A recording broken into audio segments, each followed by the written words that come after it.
This is your key to success in the handmade business. Here in the Chat with Crafters podcast, you'll learn from those who have succeeded and taken their business from zero to hero. Now you can level up. Here's your host, Charles Adler. Today we have a special guest, and his name is Marcus.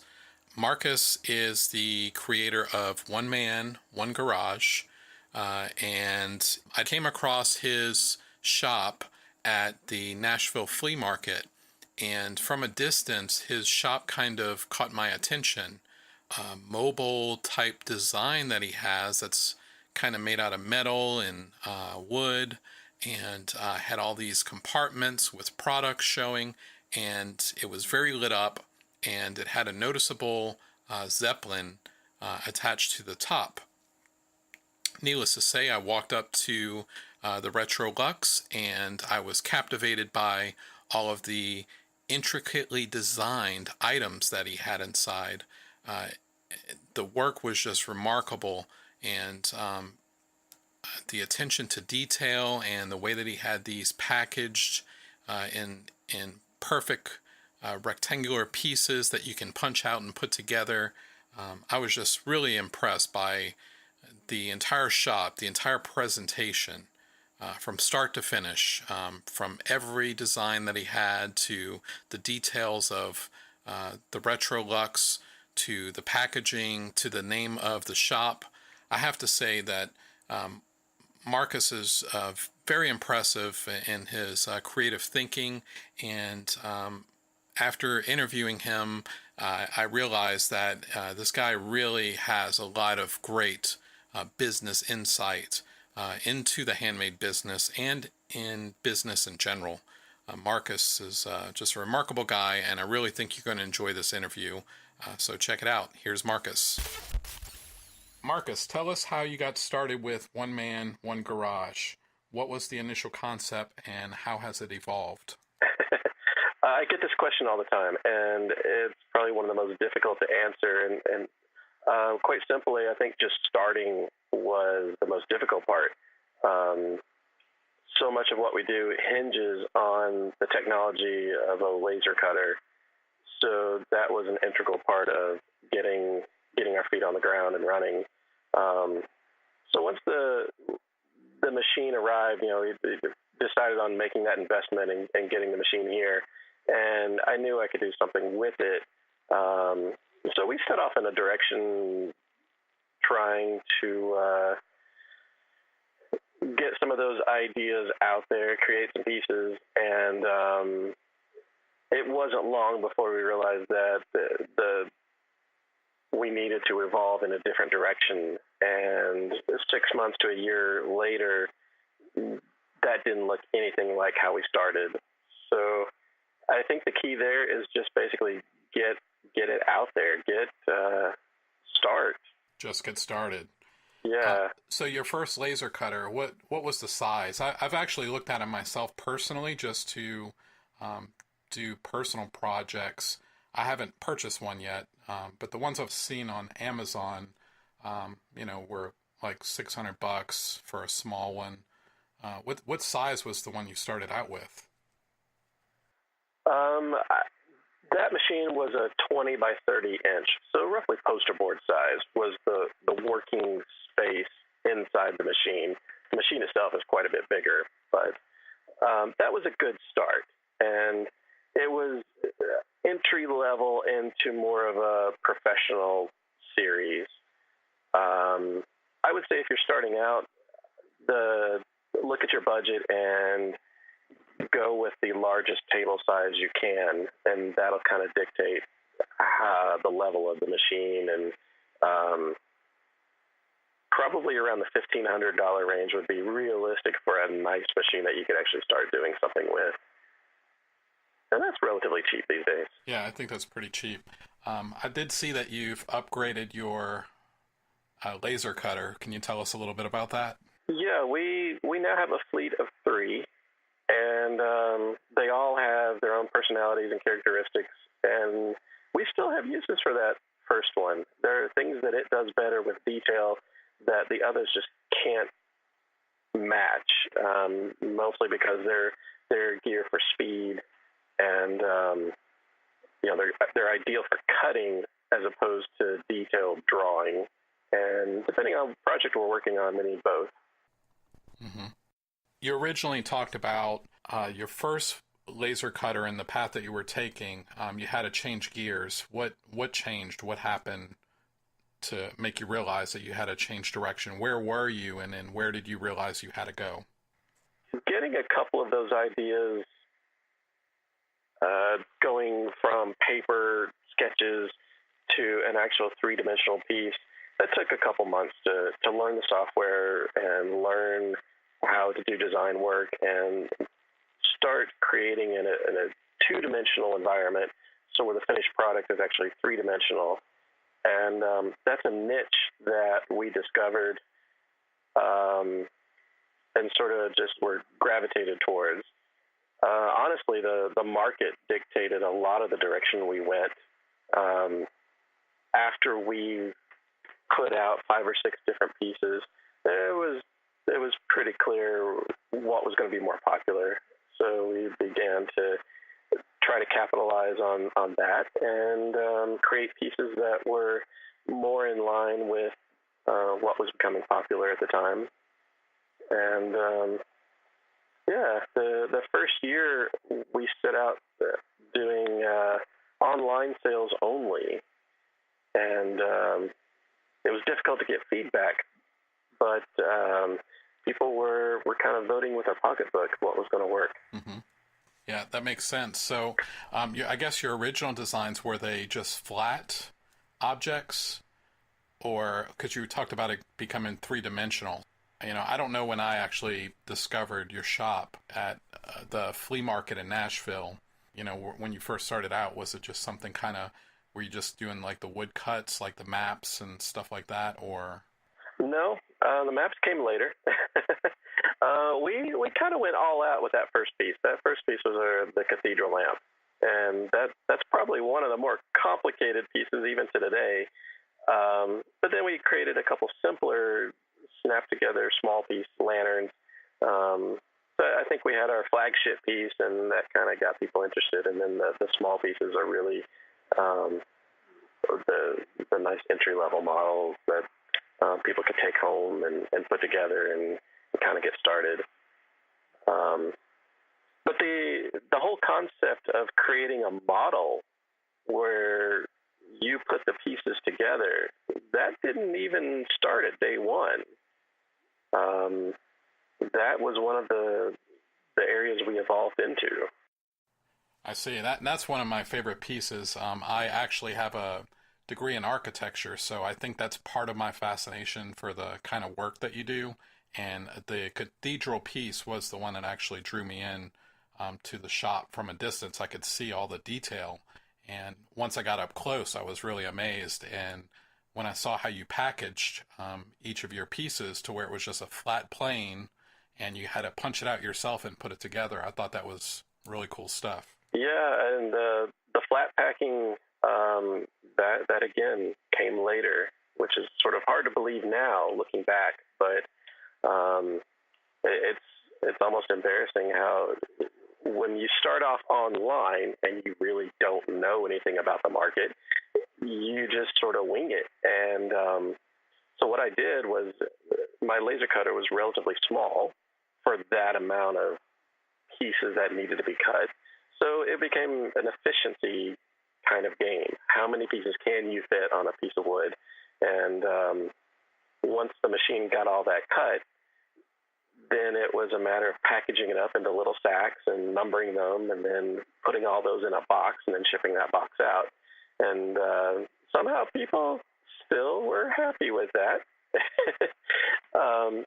It wasn't until we got our second machine a year later that was able to just, we were able to increase size and production and actually begin to place individual pieces onto cards that you snapped out. And once that happened, it really set the standard for all of our kits now. I see. Was it hard to figure out the snapping process? Because I've looked at them up close, and there's like a I mean, it looks like a 32nd or a 64th of, just a little tiny piece of wood that's holding each piece together. Was that hard to figure out? And the precision is just insane. It is, and we had a really difficult time in the beginning when our suppliers for the wood would change and wood thicknesses changed, and there's only so many times we had to redesign an entire piece because we were a couple millimeters off from one supplier to another. So yeah, those tolerances are pretty particular, but we've tailored the snapping mechanism as another niche that we really wanted to achieve, because every model I've seen out there uses glue, and I tried that, and I was so frustrated. It was just not a happy experience, and I wanted to be different. So we work with a snapping mechanism. That's cool. You mentioned a few times that you say we, so I guess my biggest question is One Man, One Garage still run by just one man, or do you have a team now? It takes a village. I'm proud to say that yes, we did start. It was my idea, my dream to get this machine and start creating. But like everything else, things blossomed really quickly, and it just so happens my good friend also got on board, and he has a musician's background, so he is creative and an artist of a different sort. But he watched me develop my skills, and he adapted his own and really fell into place, filling in all those needs. And I never set out to build a company, a design company. I just really wanted to be a kid and be an artist. And the truth is, at a certain point, it grows to be bigger than that. And it takes a company to support all of that. So it really can't be run by just one person anymore. And I would love to bring in 2 or 3 people. And in fact, I have seasonal friends who join us in the busy season. It's kind of crazy. As salespeople or designers? No, fortunately, a big part of our income still comes from online, and we don't really need sales for that. Wholesale is another division we're working at this year, which I have my fingers crossed we're going to survive that. And the local pop-up sales, which people are familiar with, the Retr-o-luxe, that's another aspect of what we do. It's a very visual aspect here locally in Nashville. So yeah, sometimes I bring the family in, bring my mom in, and there's the dog, and it's a big deal now. That's cool. So over the years, from what I've seen online, your garage has seen quite a few transformations. How did the garage start out, and what's it like now? It's a dirty, noisy, smelly, warm place. I try to spend as little as time possible there, to be honest with you. About every 2 hours, I have a timer that goes off, and it tells me my machine's done, and I need to go and feed it new material and pull out the finished pieces, and that kind of becomes my schedule. I could totally use more space, more electricity, and I could probably bring in 5 or 6 machines for our busy season, but we do have limitations that force us to work within our means at this point. So running 3 machines is about all I can handle right now. The second machine, I never got to the size. The second machine is 5 feet wide and 4 feet deep. That is able to handle the raw material as it comes. We use a birch that comes in a 5-foot square. It's pretty common. It's a cabinet grade material. And then our third machine, which just came online back around Christmas time, that we use specialized more for the thicker materials. So we cut our maps and a lot of the thicker detailed stuff, and it's a 4-foot by 8-foot machine. So it's a beast. It's about the size of a car. Wow. Yeah. So how did you get that into the garage? Well, it helps to rip out a wall and put in a new door. Wow. Yeah, our second machine ripped out a different wall and put in doors for it. But yeah, the poor garage is a nice building right now.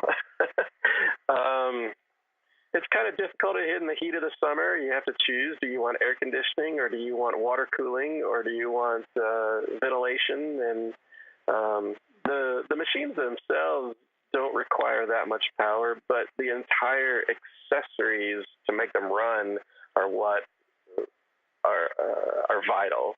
The lasers themselves run on a water chilling system to keep the glass tube cool. There's ventilation that's constantly exhausting out the smoke and filtering it, pumping it out. And then just keeping the garage with a stable humidity and climate control so that the wood doesn't buckle and bow. And the tolerances there are kind of crazy too. So we try to adapt. How many years have you been at this? It seems like you have a lot of it down to a science. This is our fourth year, and I'm still learning every day. Every year we try to tackle something new, so no 2 days are ever alike.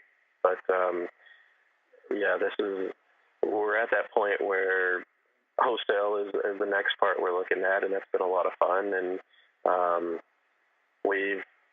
a lot of people got to know us locally because they saw us almost every weekend at some event, something fun. There was a flea market, a farmer's market, a street fair, and now we scaled back so that we do less of that and focus on the busier seasons when the weather's pretty and people are excited, and we spend those less than exciting times like the 98 degrees we're having now. Those we spend working on retooling and becoming more efficient, coming up with new designs and getting ready for the next season. Hello, everyone. If you could take a moment and go to the Chat with Crafters website at www.chatwithcrafters.com and scroll all the way to the bottom, you can enter your email address, and by doing so, you'll gain our current freebie, and that freebie will change over time. So any future freebies will be automatically emailed to you by you subscribing, and you will not be able to access any of the prior freebies. So the sooner you head there, the sooner you gain access to free content that will be sent to your email occasionally. So go ahead and head on over to www.chatwithcrafters.com and enter your email address at the bottom of the page, and you will receive our current freebie. The mobile store that you have, the Retr-o-luxe, can you tell us a little bit about that? It looks like you built it from scratch from what I've seen in the pictures. Yeah, it's totally Home Depot, basically. We started, it has an interesting history. Long before I was doing this, I had been in the liquidation business, I guess, pallet sales and from big box stores, and I had started building this trailer thinking this is going to really help me, and it'll help me do something like flea markets where I can bring the most product out there and show people. But things changed really quickly. I went to a box truck, and this kind of sat in the backyard for about 5 years, just waiting for a new life, and it was a sad pile of plywood and mix match sort of things. So I started about June of that first year thinking, I need to go back and revisit this project, and I think I can kind of transition into a new life with it. And it took about 3 or 4 months, once the ball got rolling, and creating what you see now it's been fun, and it's at the time I had no idea what was going to happen. I had no idea that there were other mobile stores out there. I had no idea how many events that it could be used at, or none of that was taken into account when I began. I just knew that this would be a fun thing to try, to invest a quarter year in building. The Nashville Mini Maker Fair was in September of that year, and so that was my deadline, get the thing ready enough to make an appearance. And it was a sad appearance, but we made it. Well, it's really cool, and I think that's definitely an attention getter. I mean, it drew me in amongst all the vendors, just the way it was lit up, and I thought it was really interesting because I couldn't really understand if it was something you purchased and modified, because again, with my background being in architecture, I'm trying to figure this thing out. It looked like just a fancy display unit for everything you had.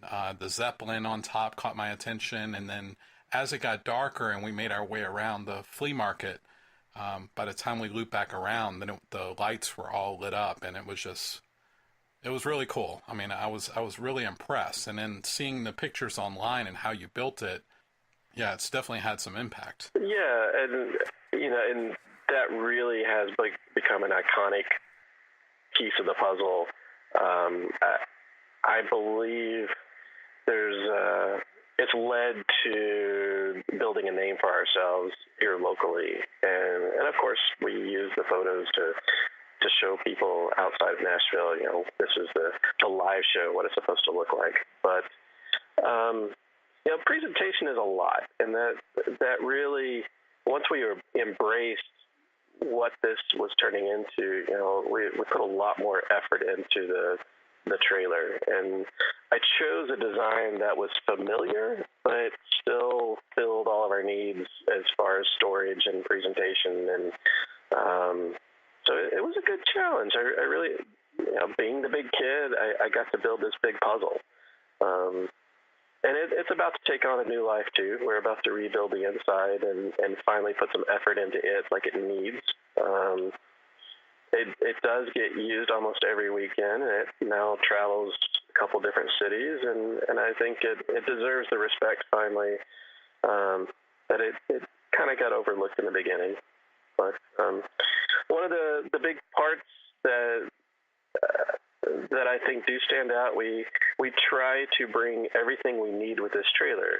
And when you do pop-up sales, you're usually not given a whole lot of resources. Usually you supply your tent, you supply your tables, you supply everything you need to carve out a store out of nothing. And building this trailer allows having enough space for this thing allows us to bring out umbrellas for shade when it's hot and sunny. It allows us to bring out heaters when it's winter, and everything we do creates this different experience that makes people stop and look.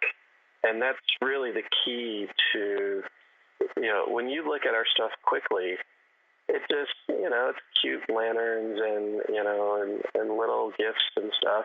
But it takes a second for someone new to stop and sort of absorb what's going on, because it's a busy place. And once they see that, well, you're not getting the finished item, you're actually getting the model, and you get to take it home, and you get to experience this building of it, and you take ownership, and you can give that to someone else, and it brings families together. And I just think it starts, a lot of it's very subtle, but it starts with that trailer, with creating a different experience than what they're used to at a typical pop-up sale. Yeah, that makes sense. And I think there's definitely an element of play, and in modern life, things are just so hectic and busy that, we don't really find time to just play and have a good time. And part of that, with electronics and everything with the kids, I can see what you're talking about, that, it's something you can bring home and you can build and relive being a kid if you're the adult, and your kids can help, in the process. And then in the end, you have a cool piece that's a good conversation piece. Yeah, exactly. So it's difficult to convey all of that in just a few seconds. And this is one of the tools we use for that. And plus, we also bring an onboard generator. So we're playing music. We've got fans going, heaters going. We've got the lights. It's great when we can set up at night and the thing lights up like a Christmas tree. And oftentimes we're kind of the light in the dark corners. And it's attention getting. And honestly, it opens up a lot of doors at the shows we go to because they like to put us in fairly prominent places. So it's nice to make friends with promoters and they take care of you. And so that's also a big part of what we do too. That's awesome. So what were some of your initial challenges when you first got started? What were you doing? Were you working a full-time job? Where were you when you began One Man, One Garage? Well, I was in the middle of the liquidation thing, and I enjoyed it. I've always had this entrepreneurial spirit, and I think if you're that type of person, it's in your blood that you just want to be self-sustaining without having a boss. And you do whatever you can to sort of make that happen. And I could see that there was going to be an end to the career in liquidation because everybody and their brother was getting involved in it too. And once you start losing that niche, you see that you got to switch to something else. And this was always on the back burner for me. I had a job a long time ago, 15, 20 years ago, at a trophy and engraving company. And I was on the creative side, so we were doing the plaques and the trophies, and they had a laser engraver in the back. And all it did was these boring little plastic tags that you put on the trophies, and, someone needs to do it. But that machine 20 years ago, is pretty close to the machine that I bought in the beginning. And it took that amount of time for the resources to come around, for the technology to catch up, to make it affordable, where someone could actually make that investment and bring it home and start. And so I always knew, learning about that part of the business, I always knew that I could make a living doing what I'd already done, but I just wanted to go a different route, and I had no idea where that would take me. When did you realize that you were able to transition to it being full-time? Were you, was there any fear? And, because it's a big leap, especially if, you have a sustainable income and then all of a sudden you're going to jump and take the risk. It was happening really quickly, to be honest with you. I would say within 2 months. It was pretty clear that this was going to be the direction I needed to go. I was able to wind down the other business and start to really focus attention on this one. And that makes a big difference. But again, we didn't do the local thing until a year later. So there's a big leap of faith in putting all your eggs in the online basket and trying to reach an audience abroad. So, your photography has to be on point, and trying to build up your online store and ratings when there are none. And so it takes a lot of brave people to invest in your art support at that time, but it was worth it. Tell me a little bit about, you mentioned that there's a big difference between selling online and selling locally. What are those differences for you? Like what kind of business, mind do you have to be in each different frame? Because I know people personally that are considering transitioning to selling locally. How do you transition to do that, and what do you need to be thinking about? That was a chaotic time for us. I'm going to try to remember. But I remember one of the biggest challenges we had was, again, that was when we were putting everything in lunch sacks and numbering them, and just, we could not show up at a local event with a whole bunch of sacks. So the whole concept of presentation, packaging, branding, making things look like they all came from the same person, the fact that we needed a display model of the finished product alongside the kit that you would actually buy. It seems so basic now, but those are things we had to learn. So when you're online, you just need one display for a photo, and be able to get those pictures that tell the story. And then you don't really need them anymore. All you have to do is reproduce the finished kit. So yeah, we had a learning curve when it came to labeling and instructions and presentation, and the trailer fell into place all about that same time to help with that presentation also. Did you get help from anybody or, advice? I mean, how did you realize, that you had to focus on that? People vote with their wallet, and I'm a people watcher. So when we're out there almost every weekend, I'm actually watching what people pick up, what they look at. Why do they focus attention on one thing and not another? Why do they like one item whereas I love something else? What are we doing different? And feedback.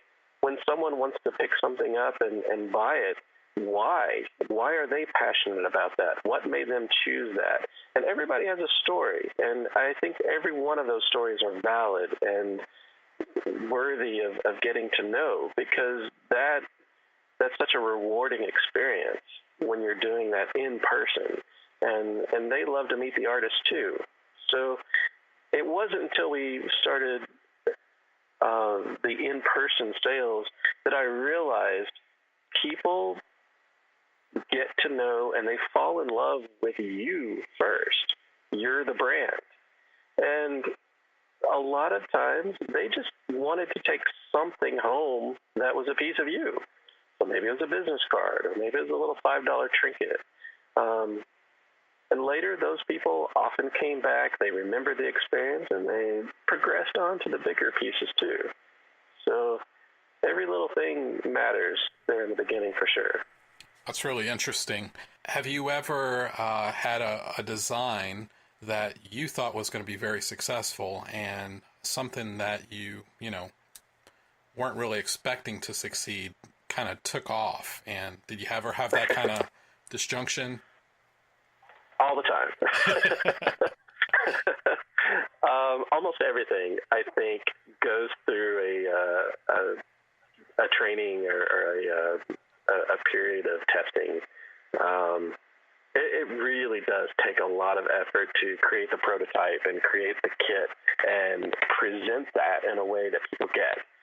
And it's one reason why it's so difficult to take all that time in the midst of everything else that you need to have going on, to take that time and effort and put into it. There's quite a few ideas that people love that just failed miserably because we couldn't present it in a way that made sense, or it was just too difficult to understand. Or one of the more popular items is our birdhouse camper.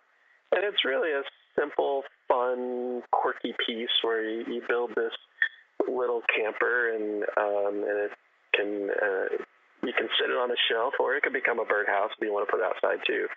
And in the beginning, I love this whole concept where you pick the colors, and you pick the color of the body, and then you pick the color of the little cute awnings, and you can pick the color of the flowers, and you kind of build this kit, sort of a buffet style system.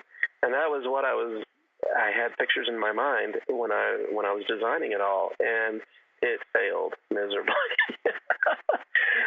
No one really got the concept. They would bring up two pieces of this or one of that, or be missing something else, and it just what we learned was we need to make some decisions, package certain colors together, watch what people like, and we did some testing with, why does someone like this one versus that one, and so it took a while for us to narrow that down into 8 primary colors, and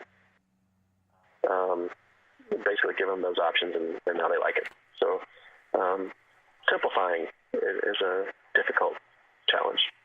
Right. So I see that some of your newer designs have color added to them. How do you go about doing that? That was a challenge we overcame back in around Christmas time, or just after Christmas, and the next slowdown season. The campers were a big part of that. They're such a unique item that their vibrant colors are how we picture a retro-looking camper. And so I would build the kits as display models. We'd spray paint them in these authentic sort of vintage colors. And, 4 times out of 5, people wanted to buy the one on display. And the basic kit that they were able to buy, even though the price was right, they just thought it was going to be too much work for them to paint themselves. Some people did, but it wasn't until we came up with a way where we could spray paint kits, develop a system where the cards themselves could be sprayed whole, so they still punched out the pieces, and that would be individually painted. And that was a great system we had to develop. The trouble is it still got out of hand. We just couldn't keep up, and it relied on us going out in the backyard, setting up a table out in the open air, spray painting with crates of spray cans, trying to get all the colors lined up, make sure they dried, make sure it wasn't raining, they weren't left out, and then you had drying time and then packaging time, and it just got out of hand really quickly.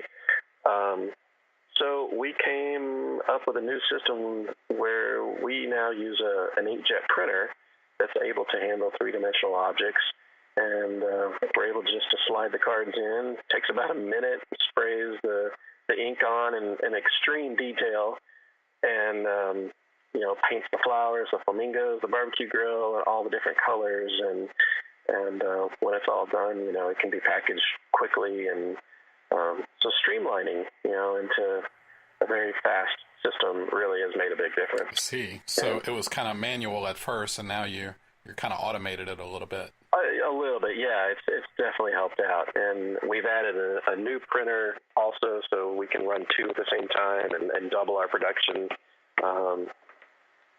We're about maxed out there, but that is a big part of.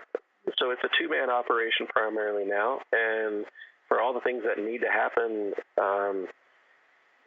we had to develop systems for every single design we have to make it as fast as possible. One of the conversations that we've had prior to this interview is you mentioned that there's, people struggling out there in many different ways. Did you want to talk a little bit about that? I run into people all the time at sales. My fellow artists who, they're not sure why what used to work may no longer, or they're not sure how to get started, or they're haven't developed any online presence, or they're not adapting to new technologies and social media, and everybody's got their own challenges, and sometimes it's time, sometimes it's money, sometimes it's they're all different. So I try to take time out and share what works for us, and ideas that we know work for other peers of ours, and it's some of it, you take with a grain of salt, I guess, because we don't face all the same challenges everybody else does. But there's a lot of common sense things that people could change if they look into it, and I think everybody should be moving forward with constantly looking and adapting. I'm sure Nashville is a very special place right now. We have growth in all directions, and we have people coming in who are trying to build their nest and outfit their apartments and condos and houses, and you have families moving in. You have children who are excited about being makers, and there's so many opportunities to be a maker, an artist, or show your craft and make a living at it now. You said that there's some common sense things that you've kind of come across. Is there any that you can share with listeners offhand that you can think of? I think a lot of that really depends on where your challenge is coming from. For some people, they aren't sure how to get into shows, or maybe they're already getting their feet wet and they're just not sure how to take it to the next level, or maybe they work a full-time job and they just don't know, is their hobby something they can turn into a career, or not realizing the value of an online presence and being able to reach customers all the time, even if you're just a weekend project, or that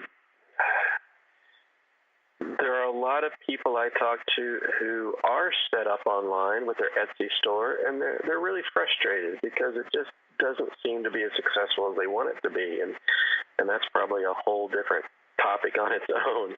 But whether it's online or in person, or not being able to, it could be the pricing of your items, or maybe say if you're a painter, I think that there's been a little bit of a decline in people just buying artwork that's two-dimensional and you put on a wall. I don't think people are doing that as much as, say, a three-dimensional piece where they sit on a shelf or a desk, or it could be that just a canvas isn't enough anymore. Maybe your artwork needs to go to a T-shirt or a mug or something different. Maybe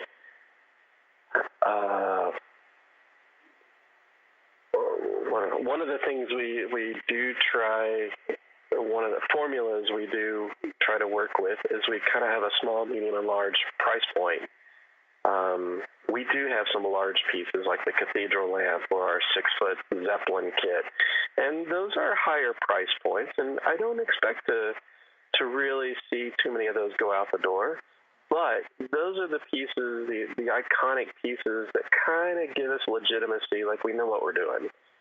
So they take home the $20 and the $30 kit, and that's a great experience, and I'm perfectly happy with that. Or sometimes it's the little $5 airplane or keychain. It's just something to remember us by. So small, medium, and large price points are a good way to kind of make a well-balanced store, whether you're online or in person.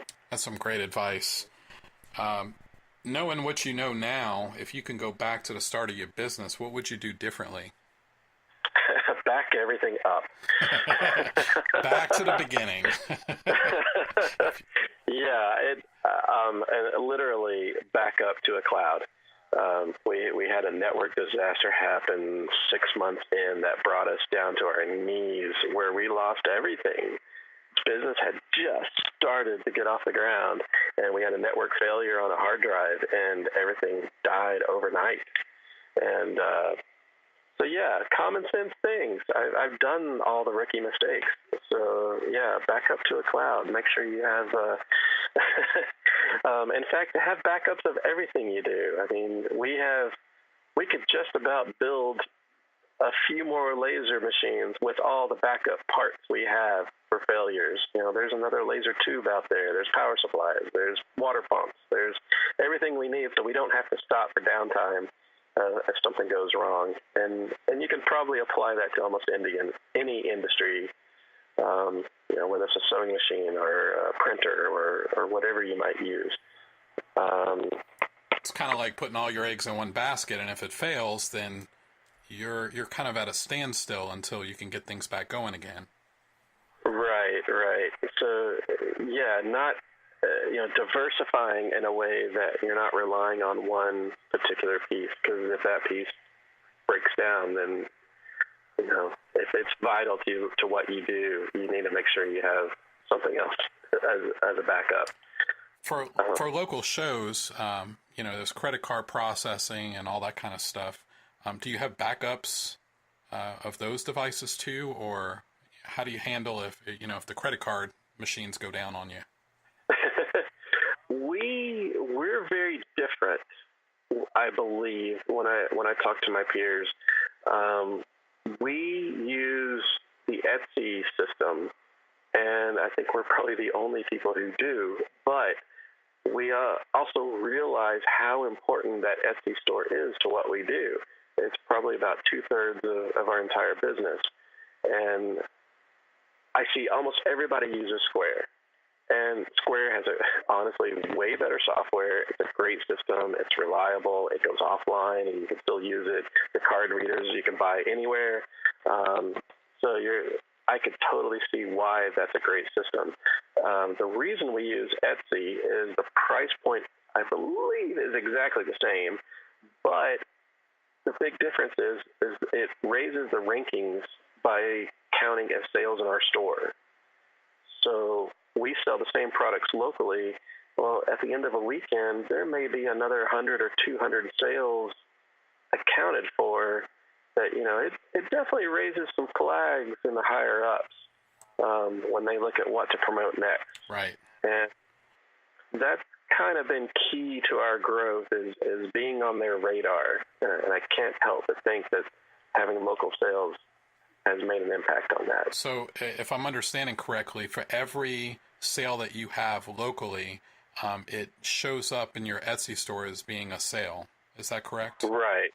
Yeah, it's tied in with the Etsy store, so part of the inventory system, which we don't really rely on, but the numbers go towards those items, whether it's online or local. Tell us, Marcus, what are you focusing on now? Whether it's new designs, SEO, website marketing, what kind of areas are you focusing on for your business? It's wherever the next bottleneck is, to be honest with you. I think we slowed down with growing our catalog, even though that's where my passion is. I have to remember some days, I am a designer, when there's all the other things that have to be done. But that's my therapy, sitting down at the end of the night and putting an hour or two in designing something new and getting that prototype out there and the market. That's always been the key to our growth, is to reach a whole new category we never saw before, whether it's a birdhouse or a map that's a piece of art on the wall, or it's a lantern, or maybe something that someone uses at a wedding display. All those are very different worlds that bring a new audience into our entire store. So getting, constantly creating is always a challenge, and finding time for that is very important. And even our downtime, where we're not producing the sales, like in the busy season, that's still the time to change gears and retool and come up with new designs or methods or streamlining what you can do so you can do more. This is a time where we try to bring in new equipment, or maybe squeeze out another corner in the garage for more space, or making sure we have all of our shipping supplies or all of our raw materials. We need 2 or 3 months in advance worth of materials on hand, just because it's not always there when you need it to get in overnight.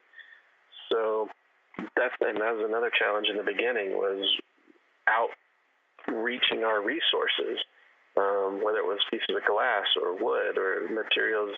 When they're being imported, it takes a much longer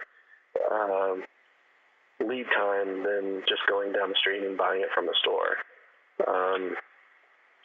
So wholesale is a big market for us. It's a way for us to reach other cities, other markets abroad. The West Coast is kind of opening up there, and it's kind of nice to reach that. We can always work in our Etsy store, and they just opened up allowing 10 photos per item instead of the usual 5. So it's a whole new opportunity to continue telling the story of each piece. through photography, through descriptions and keywords, tags, phrases. Just trying to stay on top of all that. It's ever changing. Marketing is probably a place we could focus on more, but it's difficult to do that, I guess, when you're not an expert. But we're learning. Yeah, I think just going along for the ride and trying to hang on at this point is where we're at. And looking at the big picture, I would like to move into a space where we can have a larger garage, a larger warehouse, and start letting some bigger machinery do the heavy lifting, literally, and kind of streamlining what we do, I guess. Maybe balancing a little personal life in there too. Yeah, that's very important. Have you considered having a retail space? I know in Cool Springs Mall, you have that shared space with other artists. Have you thought about having your own space? I can definitely say no. I tried that a long time ago with a computer store, one of my endeavors, back when there used to be a computer store, mom and pop type place. And I realized that's definitely not the place for us. I like the idea of a shared space where we share the labor, we share the overhead costs, and the Cool Springs Mall Artisan Market has been a great place for that, and they just opened their store in Green Hills in May, and that's been another great opportunity. But wholesale really is going to be the key for us to reach out further. When you look at the cost, it's easy to view the profits are cut in half, but you're also reaching a larger audience and sharing the cost with those retail stores who are going out of their way to market you and reach their customers. So we don't do that with every item. It's a limited catalog, but wholesale is a way that we're going to go as opposed to trying to open a store on our own. That's really interesting. And I guess that makes the most sense, and it kind of goes along with what you discovered later on with the punch-out type idea, because business-wise, you don't have to put it together yourself. It creates an experience for the user, and if you have to ship it off, it helps with shipping instead of trying to make sure it doesn't break in the shipping process. The same thing what you're looking at with wholesale, it seems like the retailers let them do the retail thing, and like you said, you're not making as much profit, but it's the more efficient way to operate. Yeah, definitely. And it's taken us 4 years to really get to that point. I definitely would not start there. And again, we're using a limited catalog for that because not every item, the formula just doesn't work. So we look at how much time an item takes for us to package, and the cost to make that, and look at weigh that against the profit margin. And some of the items are a no-brainer, and I'd be lying if I said we didn't think of new designs that fit into that formula specifically. It definitely opens up those limitations you have to work in. You can allow yourself different kinds of creativity, I guess, if that makes any sense.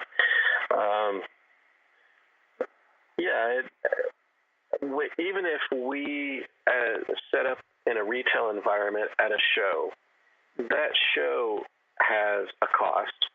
The setup fees, bringing the trailer in, generator, our time, food, travel, everything adds to a cost. And even, looking at how many hours are involved.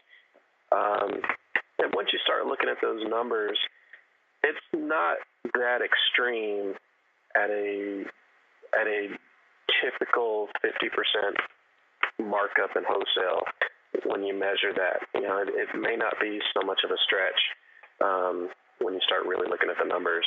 So it's definitely something to consider. That makes sense.